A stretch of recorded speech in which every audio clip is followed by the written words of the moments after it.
आवाज मगर रखती है भले तो बदल सकती है।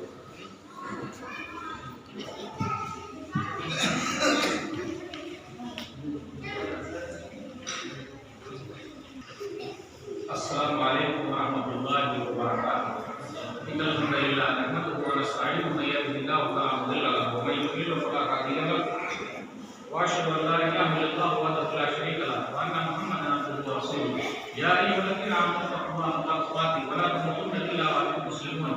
या अय्युहन्नास इत्तक़ू रब्बकुम अल्लज़ी ख़लक़कुम मिन नफ्सिन वाहिदह व ख़लक़ मिनहा ज़ौजहा व बस्स मिनहुमा रिजालन कसीरन व निसाअ वत्तक़ुल्लाहा अल्लज़ी तसाअलून बिही वल अरहाम इन्नल्लाहा कान अलैकुम रक़ीबा। या अय्युहल्लज़ीना आमनु तक़ुल्लाहा व क़ूलू क़ौलन सदीदा युस्लिह लकुम अअमालकुम व यग़फिर लकुम ज़ुनूबकुम व मन युति'िल्लाह व रसूलहु फ़क़द फ़ाज़ फ़ौज़न अज़ीमा। अम्मा बअद फ़इन्न खैरल हदीस किताबुल्लाह व खैरुल हदीइ हदीउ मुहम्मद सल्लल्लाहु अलैहि वसल्लम व शर्रुल उमूरि मुहदासातुहा व कुल्लु मुहदासतिन बिदअह व कुल्लु बिदअतिन ज़लालह व कुल्लु ज़लालतिन फ़िन्नार। अऊज़ु बिल्लाहि समीउल अलीम मिनश शैतानिर रजीम। बिस्मिल्लाहिर रहमानिर रहीम।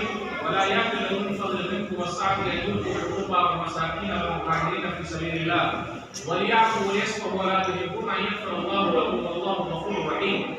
रब्बि इश्रह ली सदरी व यस्सिर ली अमरी वहलुल उक़दतम मिन लिसानी यफ़क़हू क़ौली। फ़क़्दिरनी इल्मा सुब्हानका ला इल्मा लना इल्ला मा अल्लमतना इन्नका अंतल अलीमुल हकीम। अल्लाहुम्मा सल्लि अला मुहम्मद व अला आलि मुहम्मद कमा सल्लैता अला इब्राहीम व अला आलि इब्राहीम इन्नका हमीदुम मजीद। अल्लाहुम्मा बारिक अला मुहम्मद व अला आलि मुहम्मद कमा बारकता अला इब्राहीम व अला आलि इब्राहीम इन्नका हमीदुम मजीद। सदर मोहतरम उलमाए किराम, बुजुर्गों, दोस्तों, साथियों, ख़वातीन इस्लाम, प्यारे बच्चों, मैंने सूरह नूर सूरह नंबर 24 की आयत नंबर 22 आप लोगों के सामने पढ़ी है। आज मेरा एक अहम टॉपिक है रिश्तेदारी हम सब की जिम्मेदारी। सबसे पहले अल्लाह रब्बुल आलमीन का बेइंतहा शुक्र और एहसान है कि हम और आप अपना वक्त निकाल कर मस्जिद के अंदर जमा हैं। अल्लाह ताला तमाम लोगों की हाज़िरी को कबूल फरमा ले, आमीन। आज लोगों के पास सब कुछ है लेकिन वक्त नहीं है। वक्त भी है लेकिन देने के लिए वक्त नहीं है। बीवी के पास वक्त नहीं है तो वह शौहर को टाइम दे, और शौहर के पास टाइम नहीं है तो वो बीवी को दे। बच्चों के पास नहीं है कि माँ बाप को दे, और माँ बाप के पास टाइम नहीं है तो बच्चों को दे। टाइम सबके पास है लेकिन टाइम देने के लिए किसी के पास नहीं है। ऐसे वक्त में आप लोगों का इतनी बड़ी तादाद में किताब और सुन्नत के लिए वक्त देना, ये सबसे बड़ी कुर्बानी है। इसलिए अल्लाह का जितना भी शुक्र अदा कीजिए बहुत कम है। मेरा अहम टॉपिक है रिश्तेदारी हम सब की जिम्मेदारी। हम और आप समाज सोसाइटी में रहते हैं। जब बर्तन बहुत सारे रखे हुए हों तो वहां ढन ढन की आवाज आती है, या तो बर्तन टूट जाएगा या फिर बर्तन को अलग कर दिया जाएगा। मैं रिश्तेदारी की बात करने के लिए बैठा हूं। भाई बहन, चचा, चचा के लड़के, मामू, मामानी, फूफा, फूफी, खाला, खालू, दोनों तरफ से जो रिश्ता बनता हो, अब्बा की तरफ से, अम्मी की तरफ से, यही है रिश्ता है। एक मोटे लफ्ज में हम और आप अपने दिमाग में सोचें, कितना दिन पहले हमने अपने भाई से बात किया है फोन पर, बस दिमाग को ले आइए। कितने दिन पहले बहन से मेरी बात हो चुकी है, या मैं उनके बारे में जानता हूँ वो कैसी हैं, मेरे मामू कैसे हैं, मेरी ममानी कैसी है, मेरी खाला कैसी है, मेरे खालू कैसे हैं, मेरी फूफी कैसी है, मेरे फूफा कैसे हैं, उनके बच्चे लोग कैसे हैं। यह है रिश्तेदारी। मैं अक्सर बोलता हूँ रिश्तेदारी हम सब पर भारी, लेकिन यह है रिश्तेदारी हम सब की जिम्मेदारी। दुनिया तरक्की कर रही है, मोबाइल फोन आ गया है, अब और दुनिया एडवांस होगी, लेकिन हम और आप रिश्ते नाते को बनाने में बहुत दूर चले गए। पहले 6 महीने पर, 1 साल पर बहन से मिलने जाते थे, मामू से, ममानी से, खाला से, खालू से, फूफा से, फूफी से। लेकिन अब हमारे पास मोबाइल है, वो भी फ्री वाला मोबाइल है, सालों हो गए बातचीत नहीं हो रही, खैर खैरियत मालूम नहीं कर रहा है। क्यों? बच्चों के लिए। आज हम और आप जो रिश्ते नाते काटे हुए हैं, रिश्ते नाते तो नहीं निभा रहे, किसके लिए? हमारे बाल बच्चों के लिए। मेरे पास टाइम नहीं है। याद रखिएगा, यही बाल बच्चे जो है वो हमारे काम नहीं आने वाले, चाहे कुछ भी हो जाए। धोखा है धोखा, और हम और आप उसी के साथ जिंदा है। हमने और आपने रिश्ते नाते को काटा पैसे के लिए, लेकिन एक बात याद रखिएगा, जब हम बीमार पड़ते हैं तो हमारे रिश्तेदार हॉस्पिटल के सामने खड़े होते हैं। जब हमारा जनाजा उठता है तो जनाजा उठाने वालों में कोई सेठ नहीं होता। मस्जिद बदल गई है, सेठ लोगों ने तो जन्नत खरीद रखी है, तो उनको आने की क्या जरूरत है? अल्लाह की जन्नत को उन लोगों ने खरीद रखी है, उनको दीन सुनने का फायदा क्या है? और अल्लाह का दीन गरीबों के जरिए जिंदा है और क़यामत की सुबह तक जिंदा रहेगा। याद रखिएगा, वो दिमाग से हटा दीजिए। मैं रमजान में इधर उधर जाते रहता हूँ। एक साल में विजयवाड़ा आगरा गया तो एक आदमी को देखा कि वो सीढ़ी पर भीख मांग रहा है। तो लोगों ने कहा, मौलवी साहब जी बोलिए, ये देख रहे जो भीख मांग रहा है कौन है ये? भाई हमको तो पता नहीं। ये इस शहर का सबसे बड़ा मालदार आदमी था, आज भीख मांग रहा है। शोरूम में जो भी नई गाड़ी आती थी, पहले इसके पास फोन आता था, पुरानी गाड़ी ले आओ, नई गाड़ी ले जाओ। आज ऐसी हालत बाल बच्चों की हो गई, और बाल बच्चों ने यहां तक पहुंचा दिया भीख मांग कर। इसलिए अपनी फिक्र कीजिए, अपनी। हमें और आपको फिक्र है कि मर जाएंगे तो बाल बच्चों का क्या होगा। ये फिक्र कीजिए जब मैं मर जाऊंगा तो मेरा क्या होगा, अल्लाह मेरे साथ क्या करेंगे। बाल बच्चों को अगर हम और आप पैसा नहीं देंगे तो कुछ वक्त के लिए रोएंगे, अगर इनको अच्छी तालीम नहीं देंगे तो हमेशा के लिए रोएंगे, और आप भी रोइएगा। आज हम और आप रिश्ते नाते को काटे बैठे हैं। कोई बता दे कि मौलवी साहब मैंने रिश्ते नाते इसलिए काट लिए क्योंकि मेरा भाई बेनमाजी है, मेरे मामू नमाज नहीं पढ़ते, मेरे खालू जो है ना वो तौहीद वाले नहीं है, इसलिए मैंने रिश्ता काट लिया। एक बात और कह दूं, आजकल रिश्ते नाते हक बात बोलने से कट जाते हैं और झूठ बोलने से चलते रहते हैं। हम और आप जिसको दर्दमंद समझ बैठे हैं वही हमें दर्द दे देते हैं। आजकल रिश्ते निभाए नहीं जा रहे हैं बल्कि आजमाए जा रहे हैं। आजकल रिश्ते कोयले की तरह हैं। कोयले देख रहे हैं, कोयला अगर गर्म रहे और हाथ में उठाइए तो हाथ जल जाए, और कोयला अगर ठंडा रहे फिर भी हाथ में उठाइए तो हाथ काला हो जाए।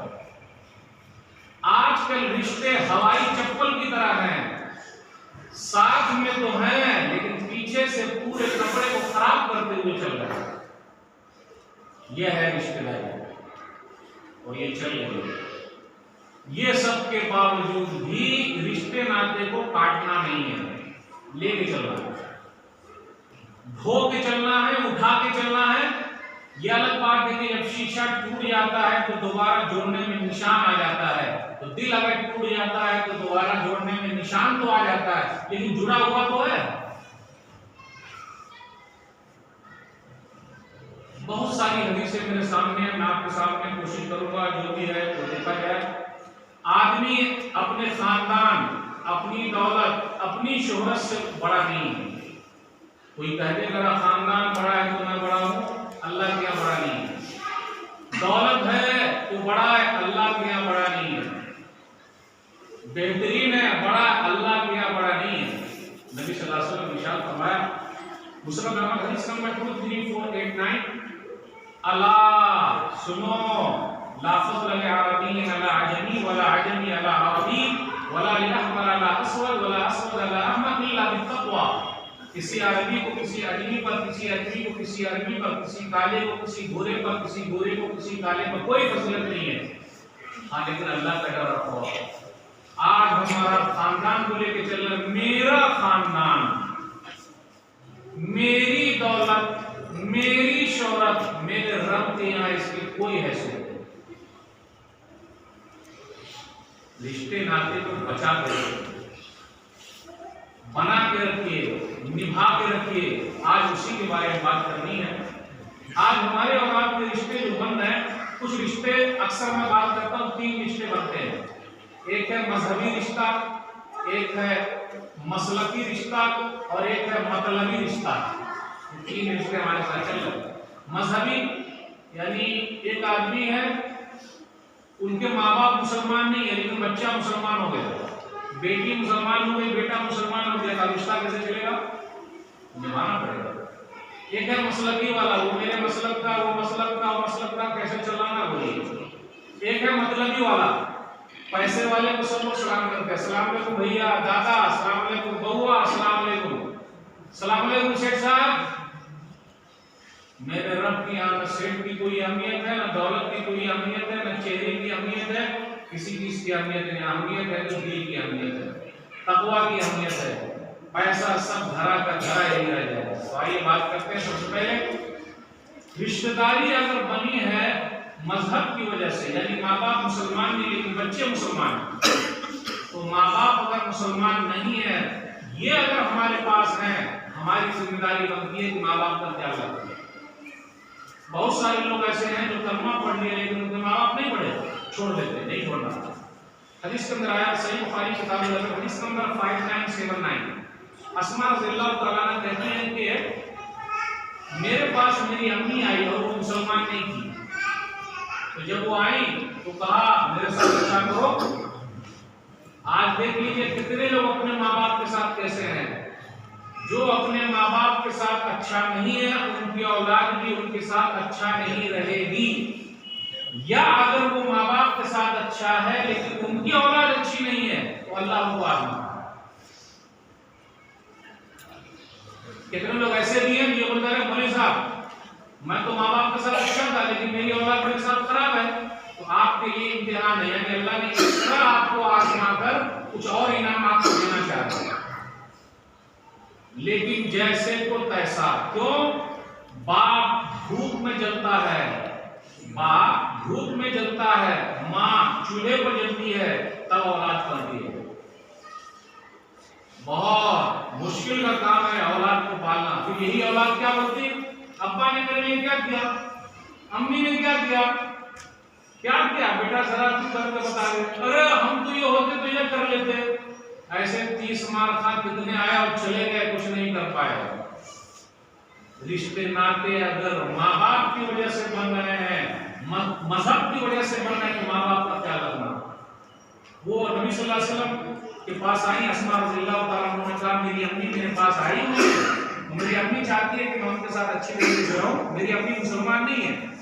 तो नबी सल्लल्लाहु अलैहि वसल्लम ने फरमाया नाम से भी उम्मा, जाओ माँ का ख्याल रखो, माँ का ख्याल रखो। माँ के पांव के नीचे जन्नत है, माँ का ख्याल रखो। और बाप जन्नत का दरवाजा है। उसके बाद हम और आप ये देख रहे हैं रिश्ते नाते जो हमारे हैं वो टूट गए। इसकी वजह से टूटे, गुस्से में आने की वजह से टूटे, और ये जबान की वजह से टूटे। अरे मुझे ऐसा बोल दिया, उसने ऐसा कहा, अब कभी बात नहीं करूंगा। हम और आप कब मिलते हैं? 2 ही जगह पे मिलते हैं। अब ये हालत हो गई, एक मंगनी में और एक मरनी में। मंगनी में मतलब शादी में, और मरनी मतलब मरने के वक्त। और अपने लोगों का जो बनाया हुआ इस्लाम है, जो इस्लाम नहीं है, बनाया हुआ इस्लाम। कब्रिस्तान में नमाज के लिए नजर आते हैं लेकिन मोहल्ले की मस्जिद में 5 लोग गायब हैं। अल्लाह को ये नमाज पसंद नहीं है। वो कब्रिस्तान वाली आपको सवाब मिल सकता मिलेगा, और कब्रिस्तान वाली नमाज के लिए लोग सऊदी अरब से चले आते हैं, लेकिन और मुंबई से और कलकत्ता से, और कलकत्ता और मुंबई की बाजू की मस्जिद में 5 वक्त की नमाज नहीं पढ़ते। क्यों? वाह बउआ को कितना माया रहे अम्मा से। कितनी मोहब्बत है अब्बू से, सऊदी से चला रहे। और ये मौलवी साहब पढ़ लिख के क्या कर रहे? अब एक आदमी को मैं सुन रहा था, बुराई कर रहा था। भैया मसला पहले समझ भाई, माँ बाप की खिदमत में माँ बाप के कर्जे भी उतारना है, कौन उतारेगा? सऊदी अरब से चले आए मिट्टी देने के लिए, कर्जा उतारेगा कौन माँ बाप का? वहां सब गायब।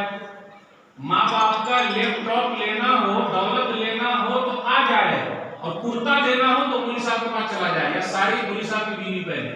वाह रे वाह, वाह रे वाह, इस्लाम ये बनाया हुआ इस्लाम है, और ये इस्लाम अल्लाह को पसंद। आप ना आते जनाजे में कोई मसला नहीं, 5 वक्त की नमाज पढ़िए, दुआ कीजिए, एक दुआ फिक्स कर लीजिए, रब्बे रहमहुमा कमा रब्बयानी सगीरा, मेरे रब इन दोनों पर रहम फरमा जैसा कि बचपन में हमारी तरबियत की है, और अपनी लाइफ में लिख लीजिए कि मरते दम तक माँ बाप के लिए दुआ करता रहूंगा। ये सबसे बड़ी कुर्बानी है। कौन देगा? लोग क्या कहेंगे, लोग क्या कहेंगे? फलाना को कितना दर्द है, क्या गया? बनाए हुए इस्लाम के लिए, इस्लाम को और अल्लाह को कोई जरूरत नहीं है। प्लीज पैसा बर्बाद मत कीजिए अल्लाह के वास्ते। चलिए हम और आप चले, आज रिश्ते नाते को हम और आप काट देते हैं गुस्से की वजह से। एक हदीस में सुनाना चाहता हूं, जिसको भी गुस्सा आता हो वो हदीस पर अमल कर ले। सुनाबी दाऊद किताबुल अदब हदीस नंबर 4777, मन कसम गैज़न व हुवा क़ादिरुन अला अन युनफ़िज़हु दाअहु यौमल क़ियामा अला रुऊसिल ख़लाइक़ हत्ता युख़य्यिरहु मिन अय्यि उमूरि दीनि शाअ। फतवा सुनिए, जो गुस्से को पी गया, आजकल जो लोग गुस्से को पी जाते हैं तो लोग क्या बोलते? बुद्धू है। घर वाले बोले बुद्धू है। अकलमंद कहाँ बनेगा? फिल्म दिखाने, और फिल्म दिखाया एक बार तो पूरी जिंदगी आप फिल्म माँ बाप को दिखा रहा है। बुद्धू है, जो सीधा साधा उसको बोलते बुद्धू है। जो गुस्से को पी गया, जबकि वो ताकत रखता था कि गुस्से को वो सब लोगों के सामने रखे, और उसका हक था, उसका गुस्सा करना जायज था, लेकिन वो गुस्सा पी गया, इस्तेमाल नहीं किया। आज अपने यहाँ का एक गाली दिया तो 10 गाली, शेर सवा शेर नहीं, गुस्से को पी जाना। जो गुस्से को पी गया, कल क़यामत के दिन अल्लाह ताला क्या करेंगे? सब लोगों के सामने बुलाएंगे, इधर ये हुरीन है, यानी औरतें हुरीन, तू जिस हुरीन को चाहता है तू ले ले, क्योंकि तू गुस्से को दुनिया में पी गया।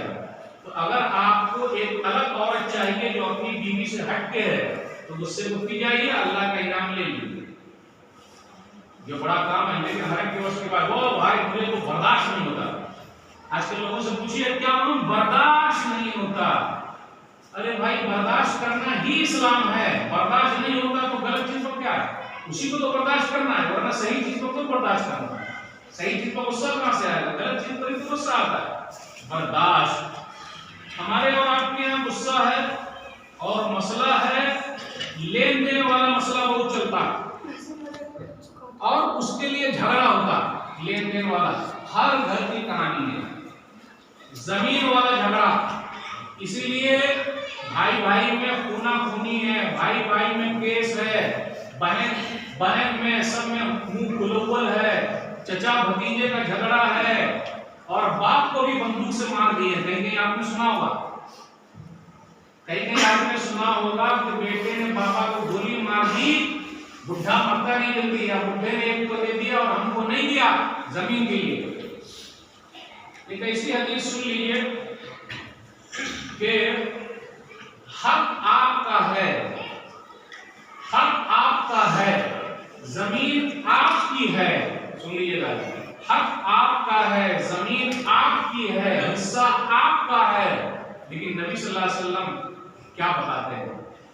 बोलना बहुत आसान है, सुनना बहुत आसान है, लेकिन नबी सल्लल्लाहु अलैहि वसल्लम से जन्नत लेना आसान नहीं है, और जो भी अमल किया उसको जन्नत नहीं गई। दलील सुनन नबी दाऊद किताबुल अदब हदीस नंबर 4800 यानी 4800, नबी सल्लल्लाहु अलैहि वसल्लम ने फरमाया, जिसने हक पर होने के बावजूद अपना हक छोड़ दिया, दूसरे का हक रखना नहीं, अपना हक है, जमीन मेरी है, इतना हिस्सा मेरा है, एक बित्ता मेरा है। पहले आप देखते थे आड़ी बहुत मोटी होती थी खेत की, अब आड़ी बहुत पतली हो गई है। जितनी पतली हो गई उतने अल्लाह ने बरकत छीनी। जितनी पतली हो गई उतने अल्लाह ने जमीन की बरकत छीनी। हक मेरा है, हक आपका है, ये जमीन आपकी है, ये हिस्सा आपका है, सब हक है। नबी सल्लल्लाहु अलैहि वसल्लम फरमाते हैं हक पर होने के बावजूद जो अपना हक छोड़ दे, कल क़यामत के दिन मैं जन्नत में उसको एक घर दिलाते रहूंगा। अब इस हदीस पर अमल कौन करेगा? झगड़ा यही हो रहा है आज अपने यहाँ, झगड़ा इसी को लेकर है। मेरी जमीन नहीं दे रहा है, उसने हड़प कर दिया, वो खाए बैठा है, उसका ऐसा है, लोग क्यों आगे बढ़ रहा है, उधर पानी क्यों गिर रहा है, उधर पेशाब क्यों कर रहा है। जा भाई मेरा हक है, तू ले ले भाई, तू अपना सीधा कर ले, तेरा तो सीधा हो जाए। कितने लोग ऐसे हैं, सब कुछ जानते हैं, नहीं मैं तेरे को अंदर घुसने नहीं दूंगा, तेरे को सही तरीके से रहने नहीं दूंगा, तेरे को मैं रास्ता नहीं दूंगा। कब्र के अंदर भी बोलिएगा नहीं दूंगा, आजा। अब बोलते हैं मौलवी साहब ऐसा घुमा के बोल रहे, कब्र के अंदर भी बोलेंगे बाजू में आना नहीं। सब यही धरा का धरा रह जाएगा, चाहे टेढ़ा हो, बगला हो, साइड हो, ऊंचा हो, नीचा हो। और जन्नत मिल रही है तो उसको लेने के लिए कोई तैयार नहीं। नबी सल्लल्लाहु अलैहि वसल्लम फरमाते हैं अना ज़रीबुन बिग़ैरिन फी रबज़िल जन्नह लिमन तरका अल-मिराअ व इन काना मुहिqqन। जो हक पर होने के बावजूद अपना हक छोड़ दे, मैं जन्नत में एक घर की गारंटी लेता हूँ। इस हदीस पर अगर आज अमल हो जाए तो पूरे कोर्ट में जो केस है वापस हो जाए। अरे मौलवी साहब तक तो लोग बोलेंगे दब गया। देखते ना कुत्ते की जो दूर है बड़ी सीधी होती है, उसको गाड़ भी दो तो बड़ी सीधी होती है, तो टेढ़ी न दी जाए, से रस्सी जल जाए बल न जले। देखते नहीं अना फना, और हम सबको अना ही ने फना कर दिया। मैं आयम माइन, मैं ही तो हूँ, मेरा खानदान तो अब मैं और मैं करते में हो गए। जानते हैं में बकरी की तरह जितने में करते में आती है सबको ज़बा कर दिया जाता है में, इसलिए में को ज़बा कर देंगे सीधा। मैं आई नथिंग, मैं कुछ भी नहीं। हदीस सुन लीजिए, गुस्सा खत्म होगा, रिश्ते नाते चलेंगे, ये हदीस पर अगर अमल हो जाए। दलील सही मुस्लिम किताब हदीस नंबर 2588, मा नक़स सदक़तुन मिन माल, सदका और खैरात करने से माल कम नहीं होता। अभी लॉकडाउन में जाइए, अरे चचा दादा भैया, अरे मस्जिद मदरसे के लिए, अरे आप तो जानते हैं ना क्या लॉकडाउन में सब डाउन हो गए, ये कहां से आप मांगने के लिए आए हो। लेकिन शादी ब्याह में वहां कोई नहीं बोलता लॉकडाउन है, क्या कर रहे हैं, सबका खैरात करने से माल कम नहीं होता। लोग बोलते हैं दे देंगे तो कम हो जाएगा, नबी सल्लल्लाहु अलैहि वसल्लम बोलते हैं कम नहीं होगा। अब अल्लाह बरकत देंगे कहीं से, इसलिए कम नहीं होगा। आगे है वमा ज़ादल्लाहु अब्दन बिअफ़्विन इल्ला इज़्ज़न, जो किसी को माफ कर देता है अल्लाह उसकी इज्जत को बढ़ा देता है। अगर अपने समाज में सोसाइटी में माफ करना आ जाए, कितने रिश्ते नाते बने रहेंगे। जाओ मैंने माफ किया, और अपनी और सॉरी भाई गलती हो गई, चाचा दादा, पहले तो लोग बना लेते जानता है। पहले शादी ब्याह में जो पंचायत होती थी मिलने मिलाने वाली, रे उठा के ला उसको, ऐसा कर मिला काहे नहीं मिलेगा, अब तो सब खत्म हो गया। पहले के लोग ज्यादा अच्छे थे, रिश्ते नाते को बनाने में पहले के लोग बहुत अच्छे थे, बचा के रखते थे, और आज सब मटेरियल वाले हो गए। मैं क्या बात कर रहा था, कहां से कहां चला गया, क्या बोल रहा था।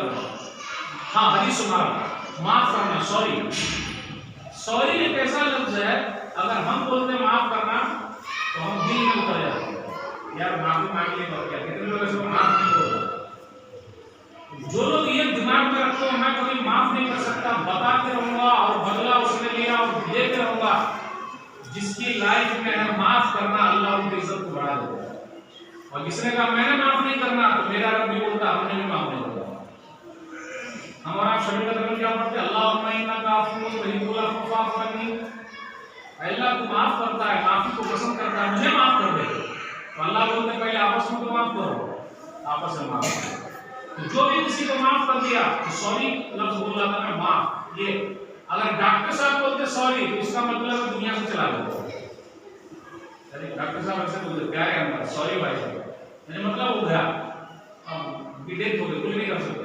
लेकिन हम और आप किसी को बोलते हैं सॉरी तो हम और आप जिंदा कर लेते हैं, यानी रिश्ता जो टूट गया सिर्फ इतना बोल दीजिए भाई गलती हो गई माफ कीजिएगा तो हम जिंदा कर लेते।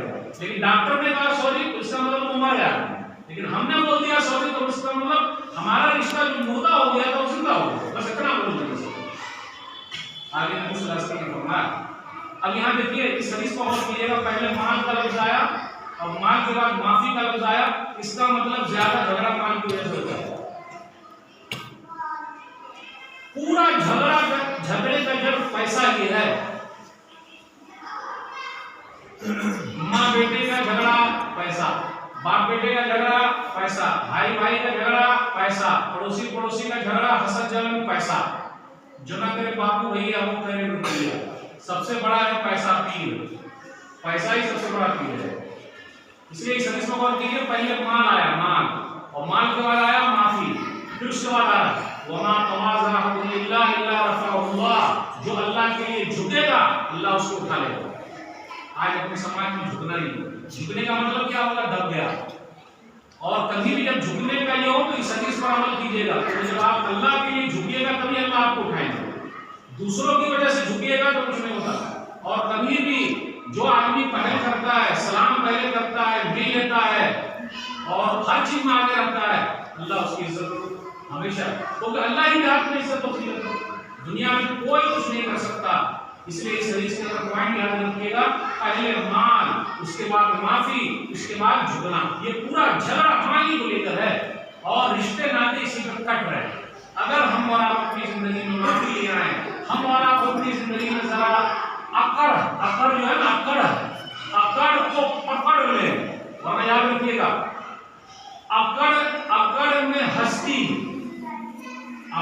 हस्ती जो है इंसान की वो खत्म हो जाती है, और समुद्र में कश्ती, अकड़ में हस्ती समुद्र में कश्ती।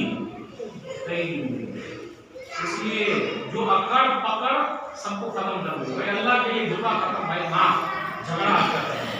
एक दो हदीस मैं आपको कहूंगा, फिर मैं अपनी बात खत्म करके कहूंगा।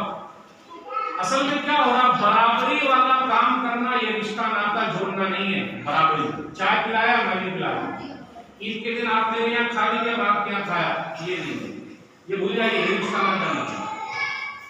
एक मरतबा फोन किया तो आपने एक मरतबा कर लिया, रिश्ता नाता असल ये है कि मैं ही करते जा रहा हूँ लेकिन सामने वाला भाव नहीं दे रहा, इसी को है बनाना, ये करेगा तुम। इसलिए नबी सल्लल्लाहु अलैहि वसल्लम ने फरमाया, सही बुखारी किताब हदीस नंबर 5991, लैसल वासिल बिल मुकाफी वलाकिन वासिल अल्लज़ी इज़ा क़ुदियत रहमहु व सलाह, बराबरी करने वाला मिलाने वाला नहीं है, असल तो वो मिलाने वाला कि टूट गया तो मिला रहा, जोड़ रहा है, चीज टूट गई जोड़ रहा है, पहल कर रही है। एक ऐसी हदीस सुनाने जा रहा हूँ, सब लोग कहेंगे मौलवी साहब ये मेरे घर की कहानी है, ऐसी हदीस सुनाने जा रहा हूँ। हदीस है सही मुस्लिम किताब बिर वसीला हदीस नंबर 2558।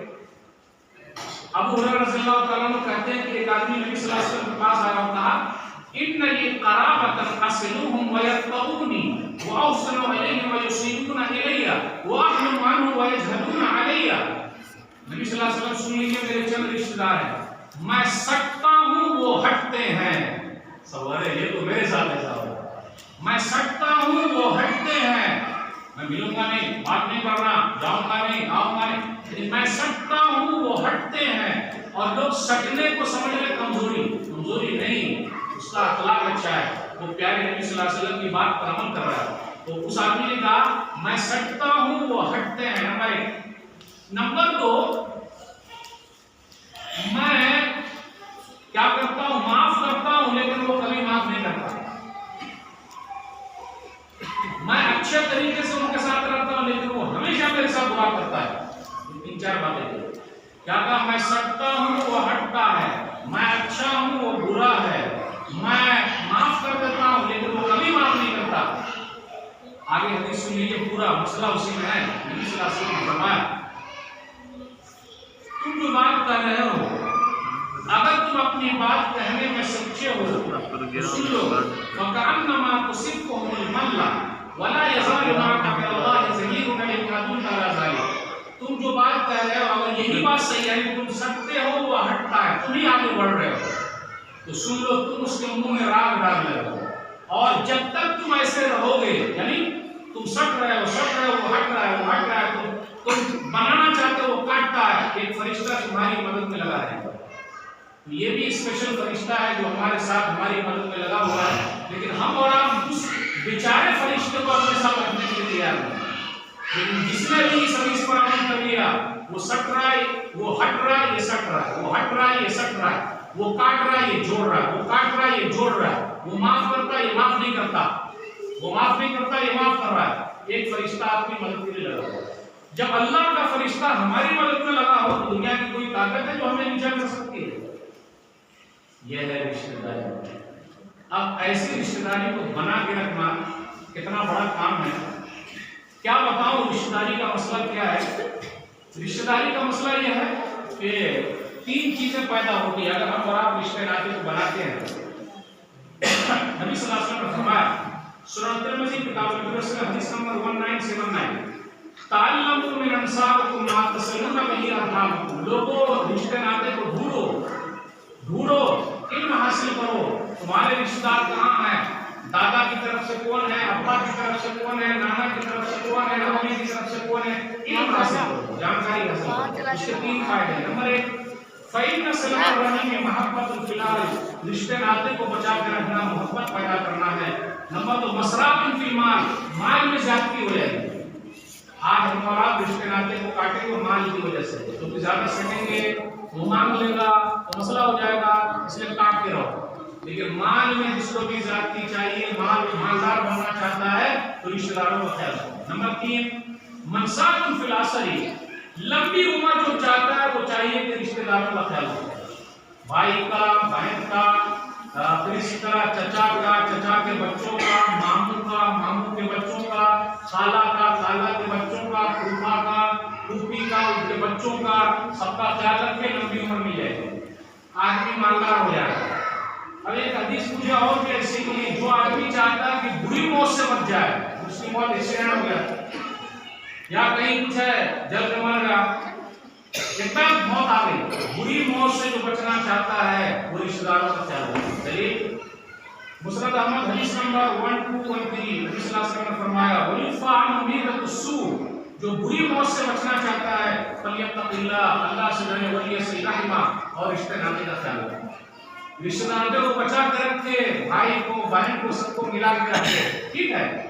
ठीक है, आपका दिल उतना नहीं जुड़ रहा, लेकिन अस्सलाम वालेकुम, वालेकुम सलाम। रिश्ते नाते में पानी देना मतलब सलाम करना है, क्या रखेगा। हम और आप जब खेत में पौधा लगाते हैं तो उसमें पानी और खाद की जरूरत है। रिश्ते नाते को भी अगर सलाम के जरिए पौधा नहीं देंगे तो उसमें भी घास सूख जाएगा, खराब हो जाएगा। इसलिए कार्य बताया है, महीना 2 महीना 15 दिन 20 दिन जो भी हो सके, 3 महीना 4 महीने का मतलब अस्सलाम वालेकुम, वालेकुम सलाम, ईद बकरीद बीच में कभी कुछ तो करो। ये नबी सल्लल्लाहु अलैहि वसल्लम ने इरशाद फरमाया। इससे ये पता चला रिश्ते नाते का ख्याल रखना कितना अहम काम है। नबी सल्लल्लाहु अलैहि वसल्लम ने एक हदीस जो मुझे आई, मैं पढ़ के सुना देता हूँ, फिर उसके बाद मैं अपनी बात खत्म करूँगा। एक ऐसी हदीस मुझे मिली कि मैं भी बयान कर रहा हूँ तो ये लगता है आपको कि मौलवी साहब वैसे क्या मालूम कहाँ से लिया है, ये कहाँ से नहीं लिया है, ये हकीकत है। मुस्नद हाकिम हदीस नंबर 1475, अफज़लुस सदका अला ज़िर रहमी काशिम, बेहतरीन सदका और खैरात वो है हम अपने उन रिश्तेदारों को दें। ध्यान रखिएगा, सबसे बेहतरीन सदका है अपने बाल बच्चों को खर्च करना, रिश्तेदारों को देना। तो नबी सल्लल्लाहु अलैहि वसल्लम ने फरमाया बेहतरीन सदका वो है, खैरात वो है, अच्छा काम वो है, मदद करना वो है कि आदमी अपने उस रिश्तेदार को दे जो रिश्तेदार उसके बारे में अपने दिल में दुश्मनी छुपाए हुआ है। अल्लाह अकबर, जो हमारे बारे में आपके बारे में दुश्मनी छुपाए हुआ है, पीठ पीछे बुराई कर रहा है, आपके लिए बुरा सोचता है, लेकिन आप उसकी हेल्प कर रहे हैं, ये सबसे बेहतरीन सत्ता है। ऐसा होता है जो तारीफ करता है, माशाल्लाह शेख साहब, चचा जान, दादाजी, भैया, वाह वाह वाह, क्या आप ख्याल रखते हो, लंबे चौड़े नहीं। जो हमारे लिए दुश्मनी कर रहा है, हमारे रिश्ते नाते के अंदर ऐसा आदमी है जो हमारे लिए दुश्मनी रखे हुआ, दिल में बोझ और कीना रखे हुआ, लेकिन हमने उनके लिए सबको खैरात किया, हम दे रहे हैं बराबर। नबी सल्लल्लाहु अलैहि वसल्लम फरमाया सबसे बेहतरीन सबका है। तो ये बातें तो बहुत सारी है, इसलिए रिश्ते नाते को बचा कर रखिए। जो भी हुआ मसला, 3 दिन से ज्यादा बातचीत बंद नहीं रख सकते। कितने दिन जिंदा रहते हैं हमारा? 50 साल, 60 साल, 70 साल, 80 साल, 90 साल, 100 साल। 50 साल के होइए, आपका बच्चा बुढ़ी जाएगा, बुढ़ा कम मरेगा। अगर हमारे और आपके यानी जो अभी उम्र हो गई 60 साल, उनके दादा अगर जिंदा होते तो बेचारे की हालत क्या होती? पेशाब पकाना कहाँ होता? हम जब पानी मांगते हैं अपने बच्चे से, जिस बच्चे के लिए हम और आप पूरा करके पानी लाते हैं, बोला बुढ़ा हो बोला बाबा खामोश रहो ना, इतना चिल्ला रहे हो, बेटा टाइम से बेटा मोबाइल में गेम खेल रहा है। कितने साल जिंदा रहेंगे वो तो हमें और आपको फैसला करना। कितने साल जिंदा है? 50 साल, 60 साल, 70 साल, 80 साल, सब कुछ धरा का धरा रह जाएगा। कोई चीज साथ में जाने वाला नहीं जाएगा। आपका व्यवहार, आपका अखलाक, आपका प्यार, आपके अमाल, ये लोगों के साथ मिलनसारी। चंद दिन की जिंदगी है, मुस्कुरा के जिंदा रहिए, मुस्कुराना सीखिए, मुस्कुराना सीखिए, चेहरे को मुस्कुराहट लाइए। मसाइल में उलझकर मुस्कुराना मेरी आदत है, मसाइल में उलझकर मुस्कुराना मेरी आदत है। मुझे बर्बादियों पर अश्क बरसाना नहीं आता, मैं रोता रहूं ऐसा नहीं होता। चेहरे पर जरा मुस्कुराहट लाइए, किसी से मिलिए, मुस्कुराइए, मुस्कुराइए। ये सबसे अहम सत्ता है जो हम और आप छोड़े हुए। सलाम और कलाम जारी रखिए, दिल को साफ कर लीजिए, सीने को कीने से साफ कीजिए, तभी सही रहेगा। वरना अगर सीने में कीना छुपा हुआ है तो अल्लाह की वो चीज कबूल नहीं होती। बातें बहुत सारी आपसे करनी थी, बेहतरीन चीज मैंने आपके सामने रखी, रिश्ते नाते को बचा कर रखिए। जितना पार लग रहा उतनी कोशिश कीजिए। अगर बातचीत बंद हो गई मिला लीजिए। आप सबसे अच्छे हैं जो आप हक पर हैं, सब कुछ है, केस आपने वापस ले लिया। ये हदीस सुनकर कि नबी सल्लल्लाहु अलैहि वसल्लम कल मुझे जन्नत में एक घर देंगे, ये हदीस सुनकर मैं अपना केस वापस ले रहा हूँ, क्योंकि मुझे नबी सल्लल्लाहु अलैहि वसल्लम जन्नत में घर दिलवाने वाले हैं। आपसे अच्छा कोई नहीं। नबी सल्लल्लाहु अलैहि वसल्लम ने फरमाया जो माफ करता है अल्लाह उसको इज्जत दे देता है और अल्लाह उसकी इज्जत को बढ़ा देता है। बस ये सब चीज को ये करते हुए रफा दफा कर लीजिए। क्या मालूम किसकी मौत कब लिखी है, कब चला जाए, कोई नहीं जानता, और जब चले जाएंगे तो उस वक्त कोई फायदा नहीं होगा। इसलिए हम और आप जिंदा है, कर सकते हैं तो रिश्ते नाते का ख्याल रखिए। उम्र बढ़ेगी, इसी तरीके से इज्जत में इजाफा होगा, माल में ज्यादती होगी। अल्लाह से दुआ है जिन लोगों ने मजलिस सजाई है अल्लाह उनके मीज़ान हसनात में जगह दे। उनके हौसले के लिए मैं हमेशा एक हदीस पढ़ता हूँ, ऐसे लोगों के लिए भी मजलिस सजाते हैं। सही बुखारी किताब के हदीस नंबर 57-52 वन नबी वलैसा माहू है। कल क़यामत के दिन नबी आएंगे जिनका मानने वाला एक आदमी भी नहीं होगा। तो जब लोग नबी की नहीं मानते तो मौलवी की बात मानेंगे। इसलिए जो लोग दावत और तबलीग का काम कर रहे हैं लोगों के हिसाब से ना करें, अल्लाह के लिए करें। इसलिए हिम्मत और हौसले से काम कीजिए। कोई आए या ना आए, आपके पास माइक है, आपके पास मीडिया है, अल्लाह का पैगाम पहुंचाइए। जो कबूल करेगा उसका फायदा, नहीं करेगा उसका नुकसान।